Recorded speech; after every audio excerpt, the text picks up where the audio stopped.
라고 하는 이 국제적인 아주 복잡한 역학관계 속에서 지금 놓여 있습니다. 이게 해결이 돼야 우리 민족의 염원 한반도의 평화의 꽃이 진정으로 피지 않겠습니까?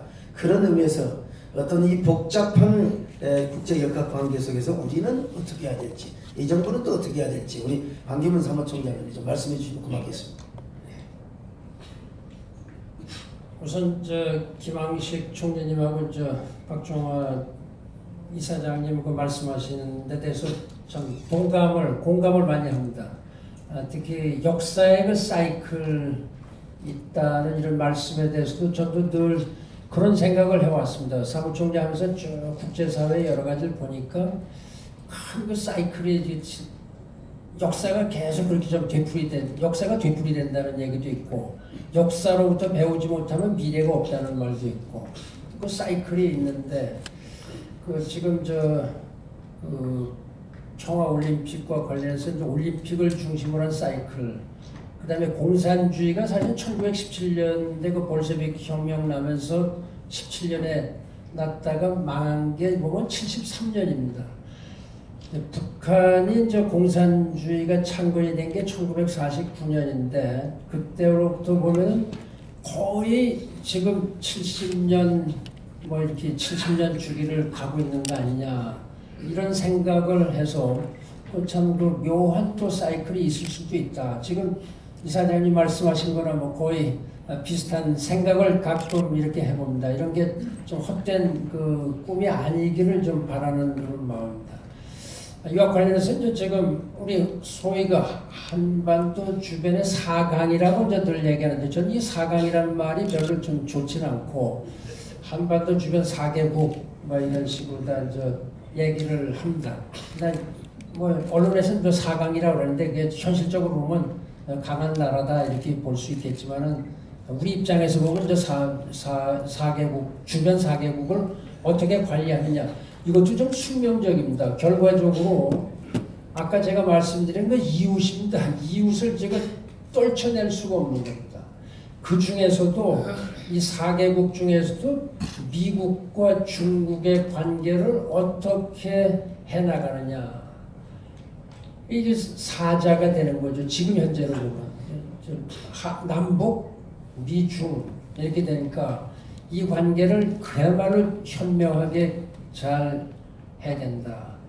사실 정부가 바뀌었어도 이 4개국을 관리하는 이런 면에서는 약간 차이는 있었지만 그 정부 지도자들이나 외교 당국자들이 거의 비슷한 생각들을 가지고 외교를 이렇게 해왔다고 저는 이렇게 믿습니다. 크게 진폭은 있지 않았다.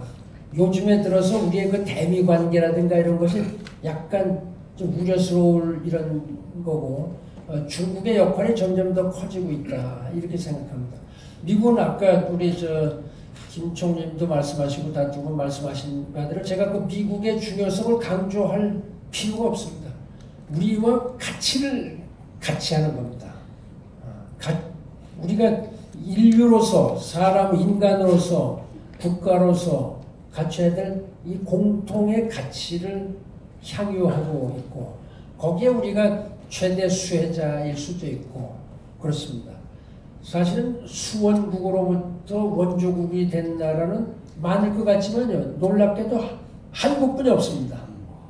한국뿐이 없어요. 많을 것 같은데 원조 주는 나라들이 그 나라들은 원래부터 그렇게 부자였고, 그러니까 전쟁의 폐해로부터 개도국에서 원조를 받아서 자른 나라가 원조를 주는 나라는 우리나라뿐이 없습니다. OECD에 들어간 나라가요.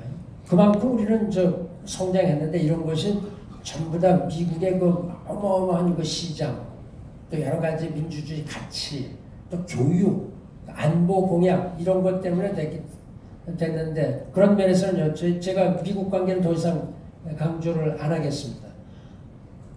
정말로 소중할수록 더 가꿔야 된다. 가까울수록 더 가꿔야 된다. 부부간이 진짜 가깝죠. 맞아요. 부부간을 그냥 당연시하는 경우가 많습니다. 당연시하는 경우가.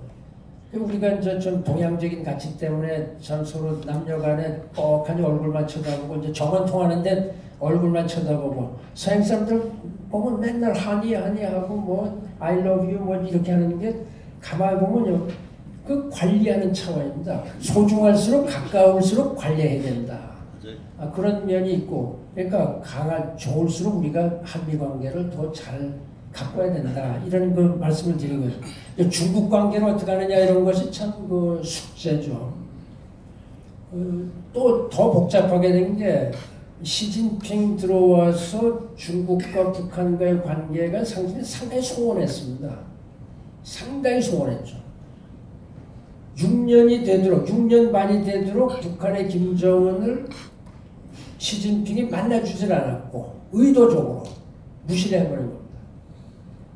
7명의 이란 그 최고의 상임위원 중에 꼭 간 사람이 없죠.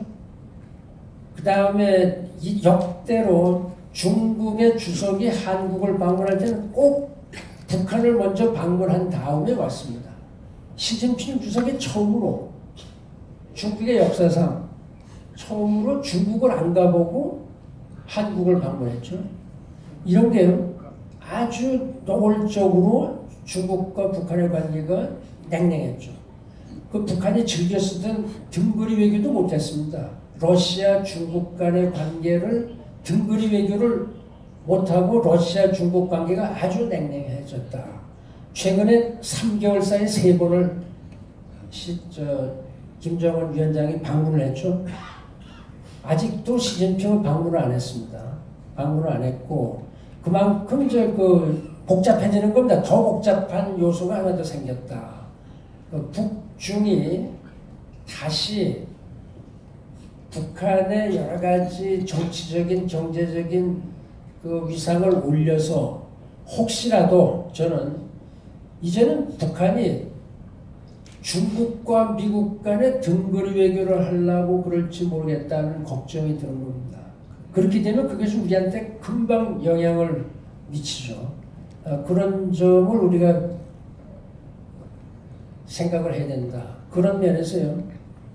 저는 그 문재인 대통령께서 이제 종전선언을 할 때 중국을 빼놓고 사실 이제 노무현 대통령 때 그 남북 정상회담에서 종전선언을 남북, 미 또는 중 뭐 이렇게 해서 3 또는 4로 이렇게 만들어 놨습니다. 그 중에서 딱하니 남북, 미 간에 종전선언을 하자 이렇게 발표를 하고 중국이 거기에 대해서 강하게 관변 소식통을 통해서 중국이 당사자다. 한국 휴전협정의 당사자다. 중국에 의용군을 보냈다라는 것도 여러 가지 아주 법적인 이런 절차를 이렇게 해서 하는데 사실 휴전협정에 서명을 했거든요. 그런 면에서 보면 그게 하여튼 3자든 4자든 너무 그렇게 대놓고 얘기할 필요는 없었던 거 아니냐. 저는 이렇게 생각합니다. 위스덤이죠. 그러니까 공연히 중국을 서운하게 할 필요는 없다. 중국이 종전선언에 참여하면 종전선언이 더 강화가 되죠. 공연히 나는 거기 당사자 아니니까 전쟁이 일어나든 말든 나는 관계없다. 이렇게 할 경우에 어떻게 하겠느냐. 물론 중국은 한반도의 전쟁이라는 걸 절대 원하지 않습니다. 중국은 한반도에서 이런 종전선언이 되고 평화가 되는 걸 절대 100% 지지할 겁니다. 그렇다면은 어떤 위즈덤적으로 볼 때, 지혜를 볼 때에 우리가 종전선언을 한다면 꼭 중국을 배제할 필요 없다. 남북, 미, 중 더 좋은 거죠. 더 좋은 거죠. 그런 면에서 하고요. 그 다음에 이 중국이 이제는 그야말로 명실공히 세계 2대 경제 대국으로 올라섰고, 사실은 경제뿐만이 아니라 정치적으로도 그들의 그 영향력을 국제사회에 비치고 있습니다. 사실 이제 그것도 또 트럼프 대통령과의 그 문제인데, 트럼프 대통령이 여러 가지 이런 트레이드 워, 무역 전쟁을 통해서 관세 보복을 한다든가 그러니까 공연히 그것도 불필요하게 중국을 또 자극을 해서 이 자극하는 것이 중국을 북한 쪽으로 자꾸 밀어내는 이런 그 상황이 됐다. 미국으로서는 중국을 끌어안아야 됩니다. 안보리 상임이사국입니다. 이제까지 보면요, 중국의 동의 없이 안보리에서 대북 제재가 이루어진 적이 없습니다. 이게 상임이사국일 뿐더러 결과적으로 상임이사국 표를 받으려면 중국을 끌어들여야 되는데 중국이 어떨 때는 마음에 안 들면 두 달 반, 세 달까지 끕니다. 금방 핵 문제가 터지고 이래도 중국이 동의를 안 합니다. 여러 가지 조건을 들어서 북한이 계속 도발 행위를 하니까 나중에 마지막에는 96년 11월에는 중국이 일주일 만에 동의를 해버리는 이런 적이 있으니까 우리가 이 한반도 평화체제든지 종전선언이든지 다 체제를 잘 갖춰놓고 이것이 잘 작동이 안 되는 이런 상황을 만들 필요는 없는 거 아니냐. 전 이런 생각을 합니다. 그 다음에 그 러시아하고 일본 간의 관계 이것도요 우리가 절대 등한시하면 안 됩니다. 물론 그 영향력이라든가 이런 면에 있어서는 미중하고 이제 비교가 안 되는데 특히 그 러시아의 경우에는요 이게 우리가 옛날 그 조선시대 때부터도 러시아의 관계가 있고 또 이 러시아의 또 상임이사국입니다. 안보리의 상임이사국이고 그러니까 러시아가 도와줄 수는 없을지 몰라도 안 되게는 얼마든지 할 수 있다. 그 스포일러 역할은 얼마든지 할 수 있다. 그러니까 러시아의 그 별명이 그죠 니에트, 미스터 니에트. 그 미스터 노입니다. 그 러시아 말로 니에트가 노 아닙니까? 계속 러시아면 미스터 니에트. 이렇게 한 거는 우리가 냉전 체제 때 얼마나 봤고 지금도요. 지금도 결국 미국이 할 때에 계속 손을 잡고 발을 잡는 거는 결과적으로 러시아입니다. 러시아.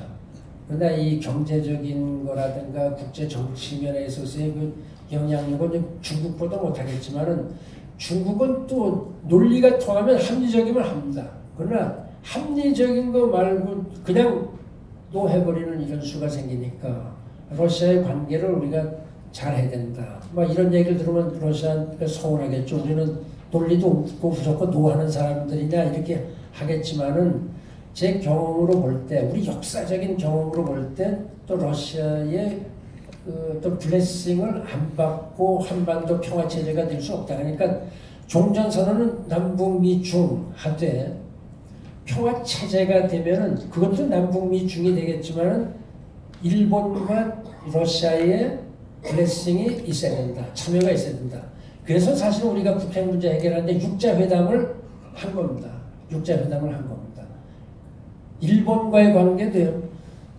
저는 한일 관계가 이렇게 됐는데 그 근본적인 책임은 일본에 있다고 봅니다. 그 다음에 일본이 상당히 그 속이 좁게 미래지향적으로 가지 않고 자꾸 그 과거사 문제에 집착을 하고 잘 인정을 안 하는 겁니다. 자기들이 한 일에 대해서. 그렇다고 해서 우리가 너무 이것만 집착해갖고 일본 관계의 전체를 망갈버린다. 그거는 또 지혜롭지 않다. 한반도의 평안정은 지금 일본과의 과거사 문제 해결하는 것보다 훨씬 더 중요하고 긴박합니다. 일본과의 과거사 문제 우리가 중장기적인 목표를 가지고 해결해 나갈 수가 있죠. 그거는 계속 우리가 도덕적인 우위를 가지고 있죠.